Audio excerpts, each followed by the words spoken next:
এত সুন্দর নরম আর সফট হয়েছে না কেকটা, যেন মুখে দিলেই মিলিয়ে যাচ্ছে। আজকে বানাবো প্লাম কেক। তার জন্য কিছু ড্রাই ফ্রুটস এখানে নিয়ে নিয়েছি আর নিয়েছি টুটি ফ্রুটি, যেগুলোকে চপ করে নিয়েছি।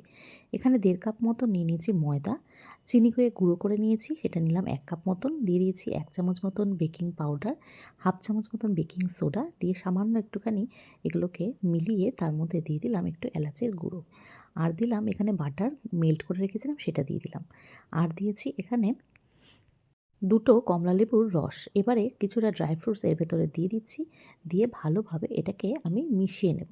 আর কিছুটা তুলে রাখলাম, পরে আমি এর ওপর দিয়ে ছড়িয়ে দেব।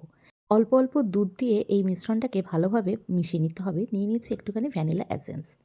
এবারে এখানে একটা সসপ্যান আমি বসিয়ে দিয়েছি, তার মধ্যে নিয়ে নিয়েছি আগেই আমি কেক বানিয়েছিলাম, তাই তার জন্য আমার কাছে এখানে কিছুটা নুন ছিল। তো সেই নুনটাই দিয়ে আমি প্রিহিট করানোর জন্য বসিয়ে দিয়েছি। একটা বাটির মধ্যে আমার এখানে বাটার পেপার ছিল না, তাই অন্য একটা পেপার ইউজ করেছি। তার মধ্যে কিছুটা বাটার দিয়ে ভালোভাবে চারিপাশটায় লাগিয়ে দিয়েছি, যাতে করে কেকটা হলে যাতে সাইডের বাটিতে ধরে না যায়। এবার মিশ্রণটাকে ভালোভাবে দিয়ে ওপর দিয়ে কিছুটা ড্রাই ফ্রুটস দিয়ে গ্যাস ওভেনে বসিয়ে দিলাম প্রায় 45 মিনিটের মতন।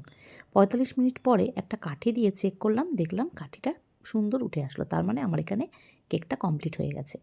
ব্যাস, এবারে একটুখানি কেকটা ঠান্ডা হলেই আমি এটাকে তুলে নিচ্ছি। দেখুন কি সুন্দর নিচের বাটার পেপারটা একদম সুন্দর উঠে আসছে, আর আমার কেকটাও দেখুন ভীষণ নরম আর সফট হয়েছে।